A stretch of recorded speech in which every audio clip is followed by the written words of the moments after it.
BBOR, Black Box Online Radio, coming to you from West Virginia. BlackBoxNed88 on Instagram for the bonus podcast. And just a quick reminder, every Monday is Zodiac Mondays, Wednesday is an Ask Me Anything, that's an AMA, so please drop your questions below for things that you would like discussed here on the show, and Friday is an Anything Goes, any subject is fair game, mostly talking about true crime, serial killers, the Zodiac Killer, but any subject is welcome. Alright, so please share some ideas in the comment section about what you would like to hear about on this channel, and let's get started. And hello and welcome to the show. The first thing I would like to say before we begin is that I was just over on Amazon.com and I picked up a copy of the book Out of Bounds by Drew Beeson, and the full title is Out of Bounds: What Happened to the Yuba County Five. Drew Beeson also has a video about this on his channel of the same name, and when I had seen that one, I mean, yes, of course I want to support some other guys with what they're doing and their work and all that, but I watched his video and I was like, I just wanted to know more about this story here, the subject material for the book Out of Bounds: What Happened to the Yuba County Five by Drew Beeson, and I would invite anybody else to check out his content on that, as well as purchasing the book. Once again, I got it from Amazon.com. I have the Kindle version. And without further ado, let's get into today's topic. So, once before on the channel, we did something with Zodiac Killer suspects, where we rated them on a scale of 1 to 10, 1 being the least likely, and then 10 being most likely. And I have to give a shout out once again to Walter, who came up with this and suggested the idea. And people were leaving a lot of really good comments on the first Zodiac Killer suspect ratings upload that we did here on this channel. So I thought that we could do a different one, because we didn't go through all the suspects, and we've talked about so many more suspects since we have put that one out. And I also have to give a shout out to YouTube user Vic Underwood, who wrote something out here saying suspect ratings by Black Box Online Radio. For a quick reference, he wrote them all down right in a list, and what we said last time was Earl Van Best got a 1 out of 10, meaning least likely. Richard Gaikowski, 5 out of 10. Don Chaney, 9 out of 10. Zodiac Hoax Theory, 7 out of 10. Hal Snook, as a suspect, gets an 8 out of 10. Arthur Lee Allen, 5 out of 10. Ross Sullivan, a 3 out of 10. And Lawrence Kane got a 7 out of 10. Now we're going to talk about some newer people that we haven't mentioned from that list, from this previous segment. But I think that we need to do just a little bit of revision, because Lawrence Kane is going to be the first one that I would talk about. I gave him a 7 out of 10. I think I must just have not been thinking clearly. I was not thinking clearly when I did that. Immediately, Lawrence Kane is going from a 7 out of 10 to a 3 out of 10. Because with Lawrence Kane, there are just so many issues regarding his physical appearance, his height, and you can actually see that a photo of him where he has been arrested once. It's like his mugshot. And he appears to be somewhere between 5'6" and 5 feet 8 inches tall, but it seems like he's just over 5'6", and the perpetrator at Lake Berryessa was described as being around 6 feet tall. And the other elephant in the room with Lawrence Kane that I think almost everybody thinks about is what somebody wrote into the comment section in a very concise fashion. I mean, not even my own wording, but they were saying Lawrence Kane has almost Mediterranean, sometimes even Arabic look to him. And I know that Lawrence Kane was Jewish, but I mean, he wasn't Arab to the best of my knowledge.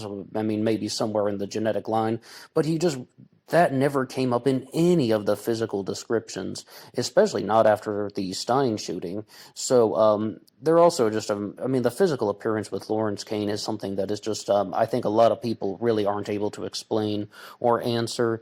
And also, Lawrence Kane had a hard Brooklyn accent. Maybe you heard the audio recording that Tom Voigt shared on his channel. Something like that can disappear after 20 years of being outside of New York, especially if someone is going to be trying to disguise their voice. But there's just so many markers around Lawrence Kane's physicality that are pushing us away from him having anything to do with the Zodiac Killer mystery. Lawrence Kane is actually a more fascinating individual to explore when it comes to looking at his connections to organized crime, looking at his connections to just being a criminal in general, and we did an entire upload on this channel talking about the criminal history of Lawrence Kane, but really looking about how perhaps he was an enforcer for some organized crime syndicates, and it's possible that he committed an entire host of other murders, but we would need to investigate that a little bit more before I speculate too much. And the next one on here is also one that I have to share from the comments section. As you heard, that the Zodiac hoax theory gets a 7 out of 10 in the previous segment. I would really have to update that, and giving a shout out to Clavis Autern Lux, who said that the Zodiac hoax theory gets a question mark out of 10, and I'm gonna agree with that. I'm going to wholeheartedly agree with that. The Zodiac hoax theory gets a question mark out of 10, and perhaps you followed along with our Zodiac Killer book discussion on the myth of the Zodiac Killer by Thomas Henry Horn. And the only reason why I'm saying that we have to give that one a question mark out of 10 is, well, which angle of the hoax theory are we talking about? Just the idea that somebody wrote letters taking credit for murders that he didn't commit? I was giving that one a 7 out of 10, and that's really what I was thinking about. But there's so many other angles of the hoax theory. There's also a Zodiac Manson connection to the hoax theory, like the saying that the 340 cipher and the 408 ciphers were the red light and the green light for Charles Manson's Helter Skelter. Or perhaps you're going to go down the CIA drug smuggling pathway and saying that the entire reason why Hal Snook, the suspect for in the hoax theory, was writing these letters is because he was involved with CIA drug smuggling, and not like as someone who was like who was coercing that or supporting that. In fact, he would have been trying to communicate with a CIA operative in Southeast Asia named Tony Poe to put an end to it, or just to monitor the situation and figure out what was really going on. But in terms of a rating, what hoax theory would we really be talking about? So that's why we have to give that one a question mark. But I said that we were going to be talking about some new pieces of material and some new suspects. So the first one that I would like to go to is Xenophon Anthony, because over the summer, a lot of people were talking about Xenophon Anthony. People were sending in requests hear an upload on this channel about Xenophon Anthony, and we did one under that exact name, Zodiac Killer Xenophon Anthony. And we also did one on the Kelly Marshall theory, which maybe is not the most impressive thing now that David Orenchuk has solved the 340 cipher along with his team, Jarl Van Eyck, Sam Blake, along with those guys. But the problem with Xenophon Anthony, I think it was Walter who suggested this topic when he also wrote in his notes, I think on the a different episode, when he was saying that he gave Xenophon Anthony a 0 out of 10. Shel Cavalle, whom we'll talk about in just a second, gets a 1 out of 10. But of course, he gave Kelly Marshall a 10 for 10 on her attempt to solve the 340 cipher. Attempt, once again. Why would Xenophon Anthony get a 1 out of 10? First, I'm going to disagree a little bit, and I'm going to give Xenophon Anthony a 3 out of 10. Why would that be the case? With Xenophon Anthony, I mean, also physical descriptions, I mean, he definitely is a very tall, lanky, borderline string bean individual.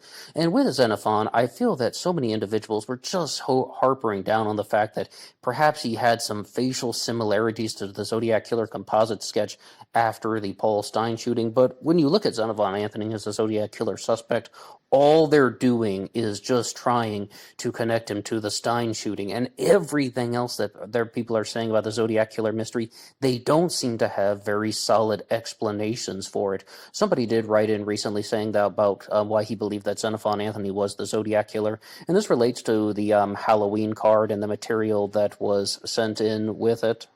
There's a piece of info that says, sorry no cipher, and it's written like almost in the fashion of an X. That's one thing. And also in the Z32 cipher, there's a one line that begins with the letter X, and even like when we did our Z32 cipher upload, someone spent 100 hours going over that cipher and determined that that X is indeed correct, and then you can match that up to Xenophon Anthony's name. It has the same number of letters. The reason why I don't find that very credible is, also, when we said the stuff about the Stein shooting, is Xenophon Anthony was seen in the vicinity by a child witness after the murder of Paul Stein, but I completely misunderstood that when I read it the first time. I think a lot of people misunderstood it because he wasn't seen at Paul Stein's taxi cab. He wasn't seen touching anything in the taxi. He wasn't seen with Paul Stein. He was seen walking in the vicinity of the area, and he lived in the area. You saw some guy walking near his home, who just happened to be wearing a pair of glasses or something like that. That is not enough. I would think if this child witness had said that he had seen him exiting the taxi cab, or he had seen him moving stuff around in the taxi cab, or anything to do with a genuine connection to Paul Stein, Xenophon Anthony would be a lot higher than a 3 out of 10.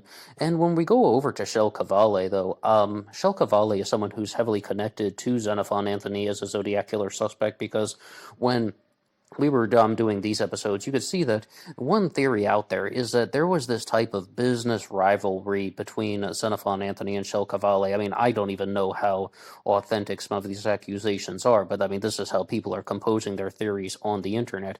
And with Shel Cavalle, I'm going to have to give him, and I really don't like doing this too much and using decimals, he gets a 3.5 out of 10. I really didn't think about using any decimal points, but that's the honest answer that I can give, because there's a big difference between Shel Cavalle and Xenophon Anthony, and that is the car door that was found at Lake Berryessa after the stabbing of Brian Hartnell and Cecilia Ann Shepard.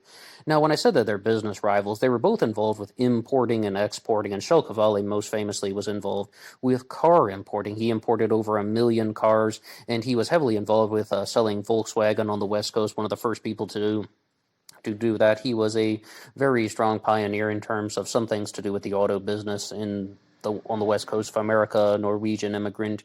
But at Lake Berryessa, there's this message that was written on the car door, and Shel Cavalle, allegedly, I haven't seen him do this in any videos or anything, but allegedly that was one of his promotional pieces, that he would write his signature on a car door. And because, he's a car importer, he has a showroom in Oregon, that was one of the things that he did. So that's why he gets just a little bit more than Xenophon Anthony. And it's really, I don't want to say the word disappointed. I'm just really quite surprised that an investigator such as Mike Rodelli would go down the pathway of looking at somebody like Shel Cavalle so closely, because Shel Cavalle would have been 50 years old when all of this stuff was going on. And I don't think we've ever heard any type of description of somebody being 50 years old, even after the Stein shooting, when there are some conflicting reports that we were exploring in our book discussion on The Myth of the Zodiac Killer by Thomas Henry Horn.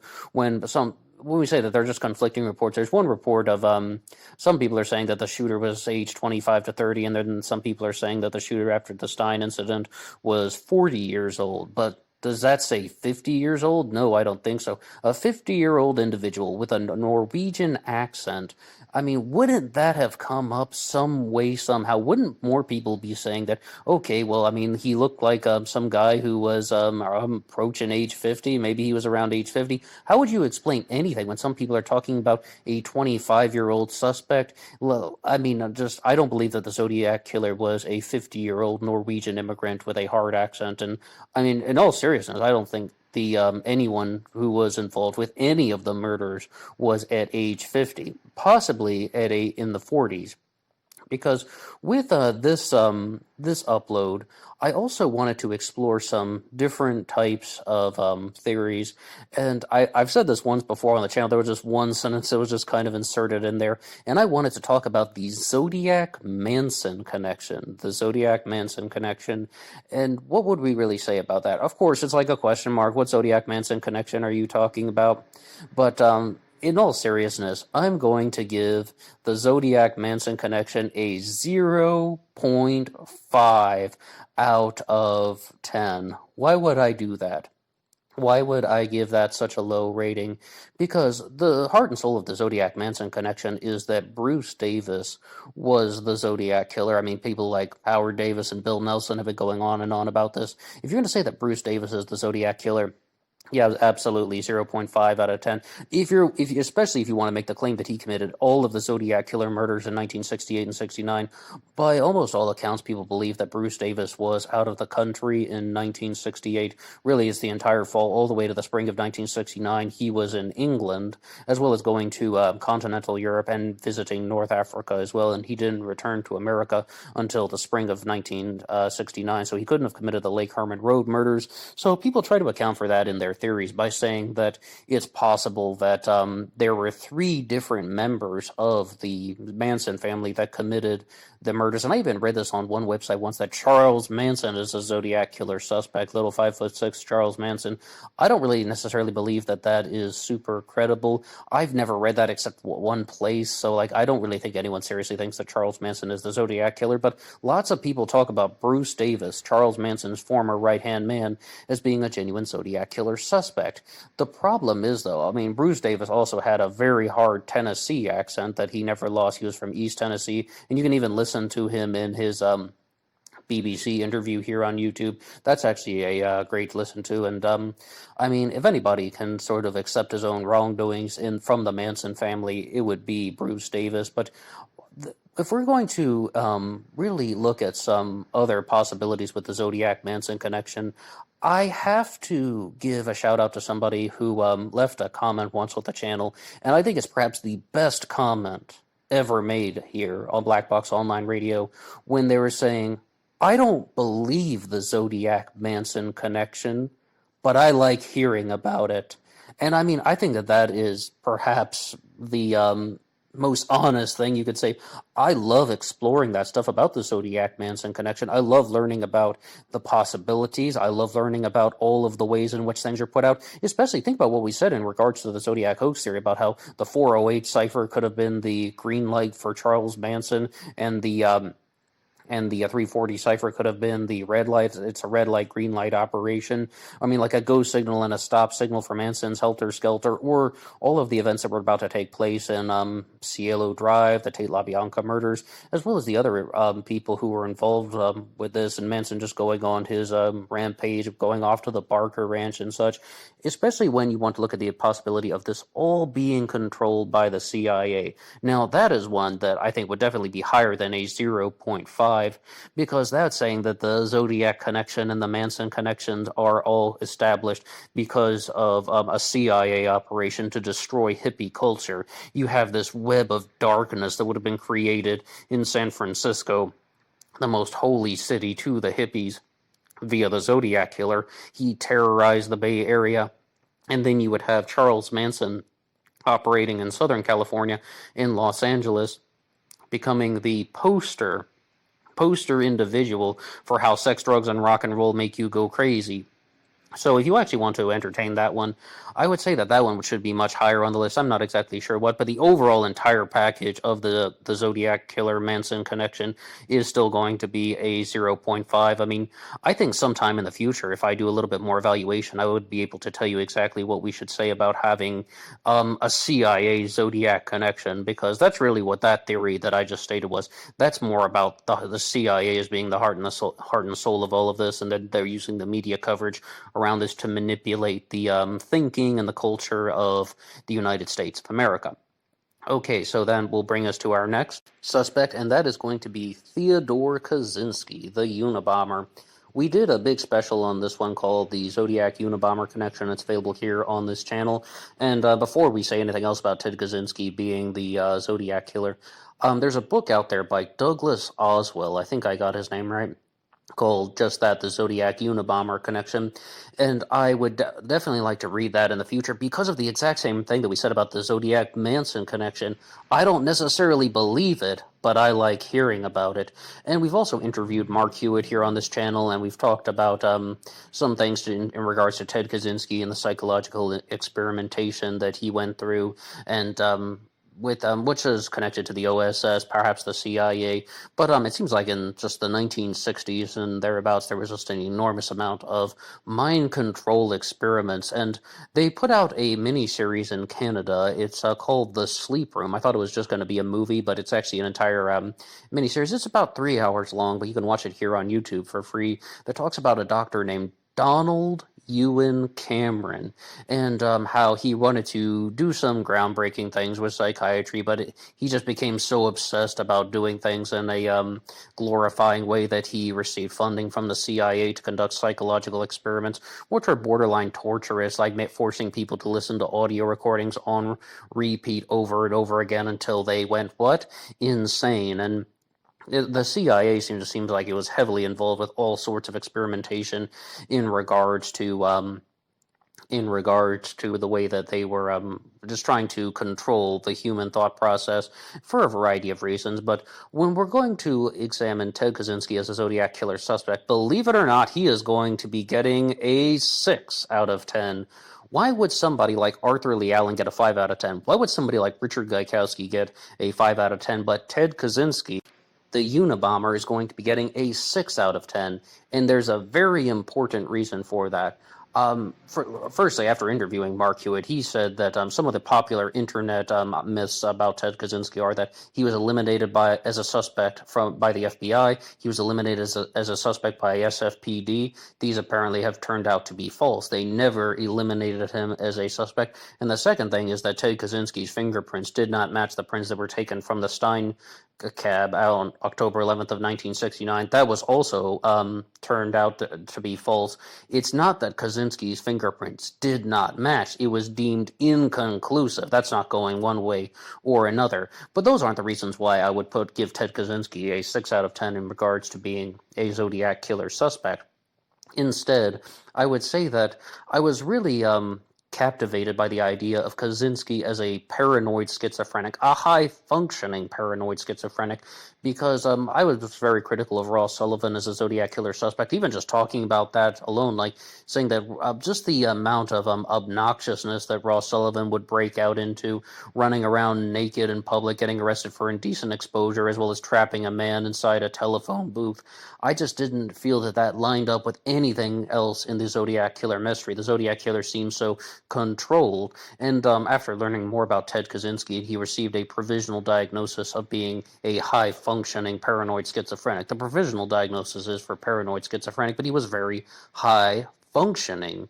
And just looking at that particular angle and the Zodiac killer mystery, all of the different changes, all of the inconsistencies in the time frame, as well as the lengths that somebody would have had to have gone through to change everything from crime scene to crime scene, like wearing the different types of clothing and shoes, like using the different firearms, and just even the mailing of the letters and the cryptograms, and someone who perhaps could persuade other people in his daily life that he wasn't actually dangerous or harmful. So I would like to explore this angle more. We might even do an entire upload in the future, Zodiac Killer, schizophrenic theory, looking at the possibility of either the Zodiac Killer or the person who designed all this, if you're going to entertain a group theory murder combination, as being some type of high-functioning paranoid schizophrenic. So, I mean, that is something that pushed Kaczynski up just a little bit for me there.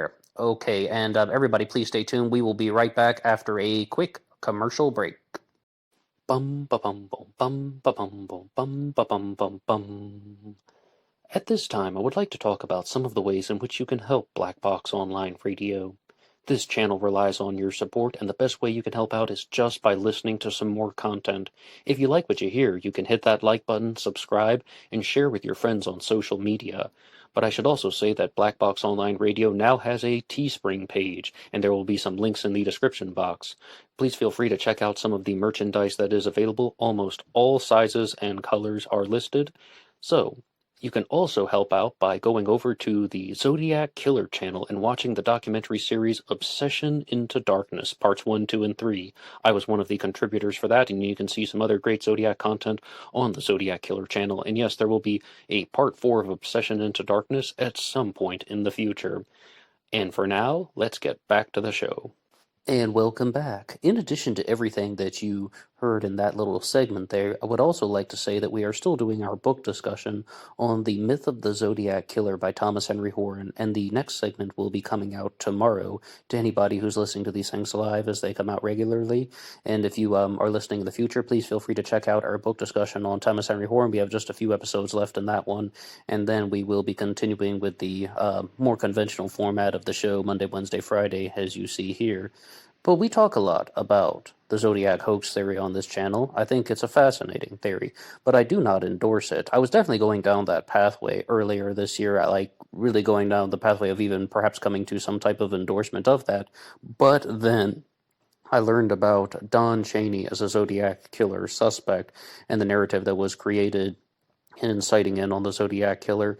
You see, what happened was I learned about Don Chaney, like many people did, because of his connections to the mystery, his connections to Arthur Lee Allen, and when we did our book discussion on Zodiac Unmasked by Robert Graysmith, Don Chaney is littered in the book. That's the only way you can describe it. He's just littered. Here and there, you're going to just find these conversations that Robert Graysmith is having with Don Chaney, talking about Arthur Lee Allen, and something did really bother me about that, and multiple people wrote into the show, and they requested a response to Drew Beeson's material on Don Chaney, and then that really gave me some pause, and I started backing away from the hoax theory. But of course, we're exploring some different possibilities. But he did get one of the higher ratings on the suspect rating segment. And if we're going to talk about some higher ratings, I would like to turn to a different individual, because we said since the most previous suspect ratings episode, we have talked about a lot of new people. And one of them is Richard Hoffman. And I'm going to give Richard Hoffman an 8 out of 10. But I do have to have some conditions. There have to be some type of, what kind of word would you use, caveat or something like that about Richard Hoffman. I'm not necessarily saying that 8 out of 10 is for him as the Zodiac killer, but instead I would say that he gets this because of some larger involvement than people would expect. Richard Hoffman was, of course, the first officer on the scene at Blue Rock Springs Park the night that Darlene Ferrin was murdered on the night of July 4th, really close to midnight. It's almost pushing into July 5th around the time of the murder. And there are some suspicious things because there's such a narrow window for the real killer to show up if it was indeed not Richard Hoffman, as well as all the info that was coming from, or some of the original letters was tied to Richard Hoffman's police report. Even if we just want to say that perhaps he had some greater knowledge of what was going on, perhaps he was the shooter at one incident. When you look at theories like that, absolutely giving him an 8 out of 10. And when people first shared this stuff with me in the comment section, they were requesting episodes on Richard Hoffman. They wanted to explore the Richard Hoffman connection. I was just like, oh, here we go again. This is just people going after some internet rumors. And the first episode that we did on that segment here on this channel, which you can listen to, is called That Rumors, because I was like, I wanted to be very clear. This is where I'm getting this stuff from. People are sharing these ideas with me, and Richard Hoffman's theory is going to expand into a larger set of theories, which is called the Policeman Thrill Kill Club. And we haven't done an exact upload on that, but saying that not exactly a hoax theory.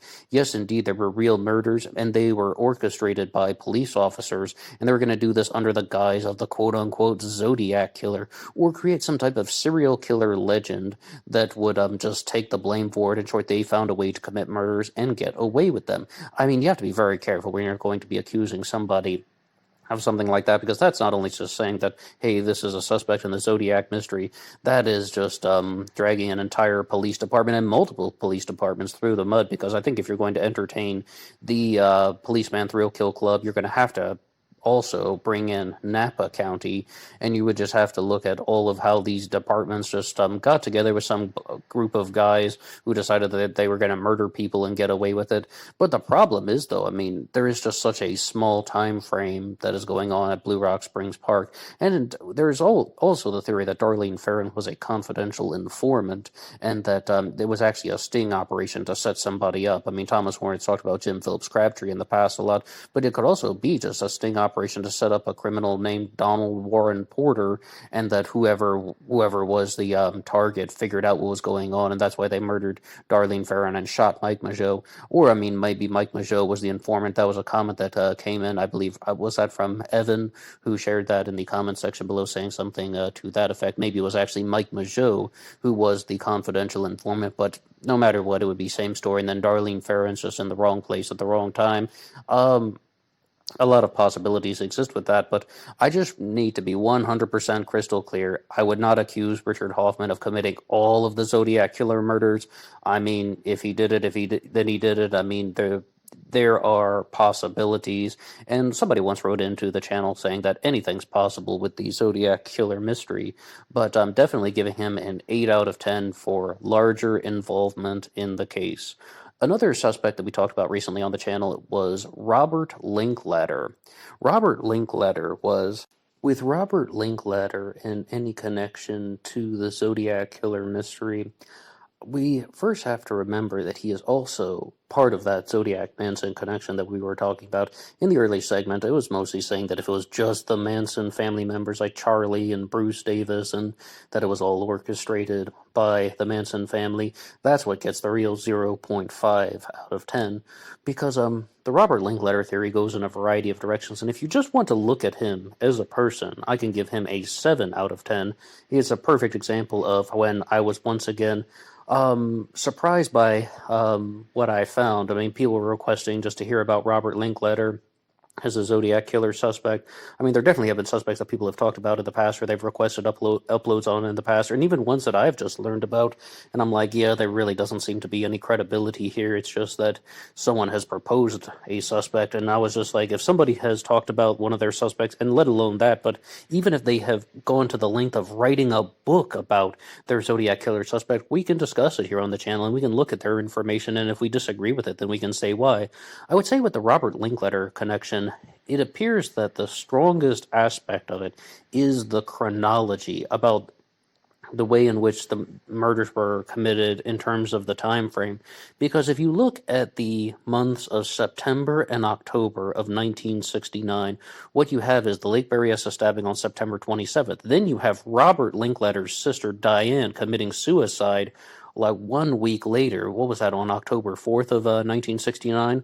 And then 1 week after that is the Paul Stein shooting in Presidio Heights, and then 4 days later is Robert Linkletter's birthday on October 15th, meaning that all of these Zodiac killer canonical crimes occurred within 1 calendar year of his life. We should say 1 year of his life. I mean, that, I don't mean to be confusing there, but a 12-month cycle. That's why I said calendar year. A 12-month cycle in Robert Linkletter's life, because there are going to be Zodiac killer suspects who would not be able to make that claim. I mean, perhaps, if somebody had a birthday at a different time, maybe if their birthday was perhaps August 15th, then they wouldn't be able to make a claim like that. And the final Zodiac canonical crime is so close to the date of his birth, and it's almost like this was all planned to happen within one 12-month cycle. And also, some of the things that Mae Brussel brought up based on her letter that she was reading, that's one, again, hearsay, hearsay, hearsay. Don't tell me what somebody told you. It's not evidence, to quote Judge Judy. But one thing that was brought up by Mae Brussel is Robert Linkletter was accused of frequently changing his appearance, changing his hairstyle, and changing his facial hair, his beard length. And that was the first time that I've ever heard anybody just say it flat out, that it's possible that the perpetrator at Lake Berryessa, wearing the Zodiac killer hood and costume, was dressed that way because he wanted to hide some thing to do with his either haircut or his facial hair, like a beard or a mustache, and that right before the Paul Stein murder, the person gets a haircut, they get a shave, and then they can go back to disguising themselves to be consistent with the claim made by the Zodiac killer that he only looked the way he did when he went out to commit these crimes. So by using the hood at Lake Berryessa, he would have a little bit more freedom to change his appearance in some odd ways in October of 1969. And if we can move on to our next Zodiac killer suspect, I'm going to do this one not exactly in terms of satire, but in terms of just responding to what people requested in the comment section. At least 2 different people requested an upload on Robert Graysmith as a Zodiac killer suspect. And I would just say, we haven't done an exact response to Graysmith as a suspect on the channel. We've talked about Robert Graysmith and his writing career in an episode called Who is Robert Graysmith? I would invite anybody to check that out. We've also done the book discussion on Zodiac Unmasked, as I mentioned, as well as mentioning him countless times throughout these Zodiac Killer uploads, as well as other just true crime discussions. But I would say that if you're going to look at Robert Graysmith as a Zodiac killer suspect, 1 out of 10, absolutely, definitely on the lower end of the spectrum, that the idea that he committed all of the murders. Somebody wrote a comment recently saying something rather interesting when they were looking at the possibility that Robert Graysmith murdered Paul Stine on October 11th of 1969. When we were talking about Graysmith, as a person in that profile piece, I mentioned that the best I could think of if you're going to try and connect Robert Graysmith to any of these murders was the Lake Herman Road shootings on December 20th of 1968, because then the perpetrator was not witnessed. There are no witness descriptions. I mean, they do have some forensics they've examined about the way in which the crime took place, and it's possible that somebody got out of the passenger door side of a car and such, but in terms of physical descriptions describing what the person looked like, those are just not present. So I'm like, all right, if you want to say that Robert Graysmith was an active participant in this mystery, and that he was not only the disinfo agent, not only the author of the ciphers, and the reason why he was spreading all this misinfo in his 1986 book Zodiac was because he was indeed an active participant. This was all just a setup that was orchestrated by Graysmith, as well as perhaps a couple other individuals at the Chronicle and maybe someone in law enforcement, but we will save that stuff for our current book discussion. Instead, I would just say that if you're going to look at Graysmith as the murderer of Paul Stine, the reason why was, after the Lake Berryessa stabbing, there was that message written on the car door that we said that we talked about with the Cavalle profile, but the message is written on the car door, and I mean, I even brought up that possibility as my own observation, that was that intended to be the conclusion of the Zodiac Killer mystery, and then it's possible that the person was trying to murder 5 people within 1 calendar year, or within one 12-month cycle, being clear about that, and that they were unsuccessful to do that because Brian Hartnell would go on to survive the stabbing. Cecilia Shepard passed away, but Brian Hartnell would survive, so then this person wasn't able to create the criminal masterpiece of murdering 5 people within 1 calendar year. So then they decided to murder Paul Stine in a different way, make it look like a taxi cab robbery, just do it quick, but also to do some things in a different fashion. But if you're going to say that Robert Graysmith committed that murder, it would be to keep the mystery alive, because if he were an active participant and he hadn't committed any of the murders up into that, and there's that message on the car door, it's signed, okay, then this was the Lake Berryessa stabbing, and this is the final date in Zodiac activity, in conclusion. But then somebody like Graysmith just didn't want the mystery to die, or just didn't want this hype to go away. So what he did was he murdered Paul Stine on October 11th of 69, 2 weeks after the Lake Berryessa stabbing, and that's why the time frame is the closest together of any Zodiac crime frame, 2-week time gap there. But that's just speculation. That's just guessing. That's just an if. And I mean, I don't really know if there's any hard evidence to connect Robert Graysmith to any murder. I mean, he wrote about many of them. And I said, though, even though I don't seem to like the guy too much, I would still like to watch that movie Autofocus that they made based on his book, The Murder of Bob Crane. But with Robert Graysmith, I think that a lot of people are really just looking at him as some guy who spread some misinformation in his 1986 book. Was he an active participant in this mystery? I've never seen anything that has convinced me of that. I mean, I've definitely thought about it. I definitely think it's an engaging idea. I've definitely even been leaning that way from time to time. But do I see anything that has actually convinced me that Robert Graysmith was indeed an active participant? And the answer is no. I mean, I certainly have not been convinced, but I am open to the possibility.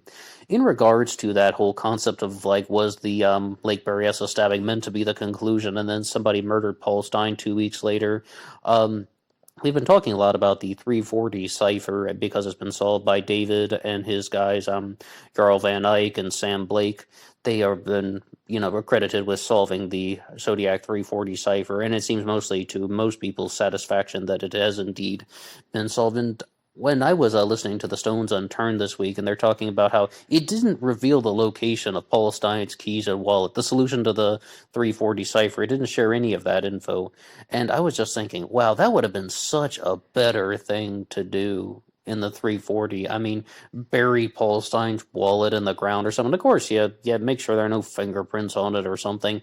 Bury it, like in just some odd location, or tie it to a rock and throw it in the bay or something. And I know, something to that effect. And then just be like, when someone cracks a 340, here's Paul Stein's wallet or something. Just share something, because we're going to talk a lot about this in the AMA, all of the comments that you guys have been leaving about the 340 cipher and the latest breakthrough in the Zodiac killer mystery.